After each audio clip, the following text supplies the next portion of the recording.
नमस्कार दोस्तों, town hall times में आप सभी का एक बार फिर से बहुत बहुत स्वागत है। और जैसा कि आप सभी जानते हैं, इस वक्त में देश में अफरा तफरी का माहौल बना हुआ है।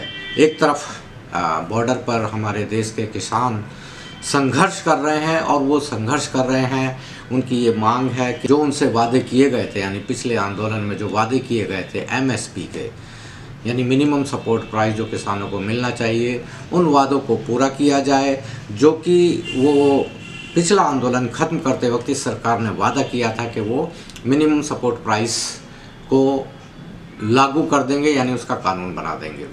और दूसरी तरफ लोकतंत्र को हैक करने का जो साजिश भारतीय जनता पार्टी ने की है, उसके खिलाफ भी एक आंदोलन चल रहा है। इसे ईवीएम का आंदोलन कहते हैं, क्योंकि भारतीय जनता पार्टी ने ईवीएम के जरिए इस देश के लोकतंत्र को हैक कर लिया है, डेमोक्रेसी को हैक कर लिया है।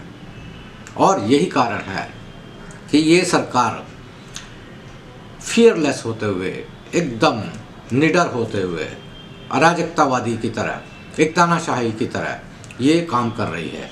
चाहे वो देश में किसी कानून को लागू करना हो या पास करना हो, ये उसी तरीके से काम कर रही है। हमारे देश के कानून में लोगों को कुछ मौलिक अधिकार हैं।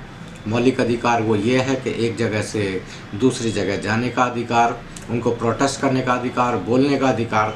लेकिन हमारी वर्तमान सरकार ने ये सारे के सारे जो हमारे मौलिक अधिकार हैं, इनको एक तरीके से निरस्त कर दिया है। किसी को कहीं भी चलने फिरने की कोई आज़ादी नहीं है। इसका जो एक एग्ज़ाम्पल वो ये है कि हमारे जो किसान हैं वो दिल्ली मार्च करना चाहते हैं, लेकिन हमारी सरकार ने रात में ही सड़कों पर कीले बिछा दिए हैं, सड़कों पर बैरियर लगा दिए हैं और उनको आने जाने के लिए हर तरफ से मनाही कर दिया गया है, उनको रोक दिया गया है।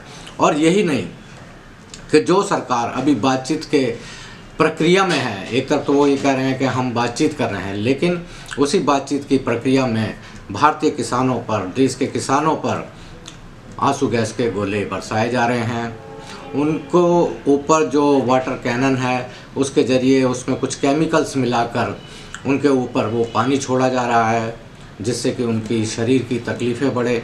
और हमारे यहाँ पर अगर आप दिल्ली में देखें या देश के सभी हिस्सों में देखें, ईवीएम को लेकर आंदोलन बहुत तेज़ हो गया है।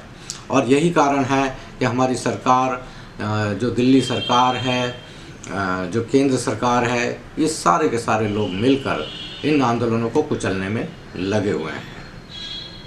दोस्तों, ये इसमें सबसे बड़ा जो एक खतरा और हमारे लोकतंत्र के लिए वो ये है कि इस वक्त में हमारे देश का मीडिया जो है, जिसे हम तथाकथित राष्ट्रवादी मीडिया बोलते हैं, और इसको राष्ट्रवादी मीडिया सिर्फ इनके कुछ चरित्र की वजह से नहीं, सिर्फ इस कारणों की वजह से कहा जाता है कि ये बहुत ही व्यापक पैमाने पर काम करते हैं। इनकी जो रीच है या पहुंच है, इनके संवाददाता हैं, वो देश के कोने कोने में फैले हुए हैं, या वो बहुत पैसा खर्च करते हैं अपने नेटवर्क को फैलाने में।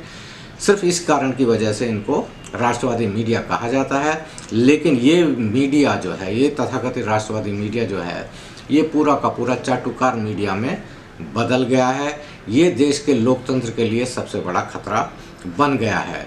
आज अगर हमारे देश की जो हालत है वो सिर्फ इसी वजह से है कि देश में जो हमारा देश का मीडिया है, जिसका जो काम होता है, वो काम अपना नहीं कर रहा है।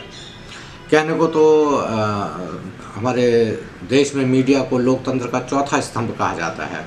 चौथा स्तंभ इसीलिए कहा जाता है कि ये लोग सरकार के सामने एक मजबूत विपक्ष बनकर सरकार को आईना दिखाते हुए काम करें, ताकि सरकार अपना काम अच्छे ढंग से करे। लेकिन यहाँ तो उल्टा हो रहा है कि ये सरकार की तारीफ़ों के पुल बांधते रहते हैं और सरकार के पक्ष को ही दिखाते रहते हैं। सरकार की तरफ से फैलाए हुए झूठ को ये फैलाते हैं, सरकार की हिमायत करते हैं। और सबसे बड़ी बात यह है कि बाकी विपक्ष से दुश्मनी करते हैं। अगर सरकार की हिमायत भी करें तो भी चलेगा, लेकिन विपक्ष से, यानी दूसरे लोगों से जो सरकार के खिलाफ बोलेगा, उसका ये विरुद्ध में काम कर रहे हैं, उसके विरोध में काम कर रहे हैं। तो ये एक बहुत बड़ा खतरा हमारे लिए बन गया है।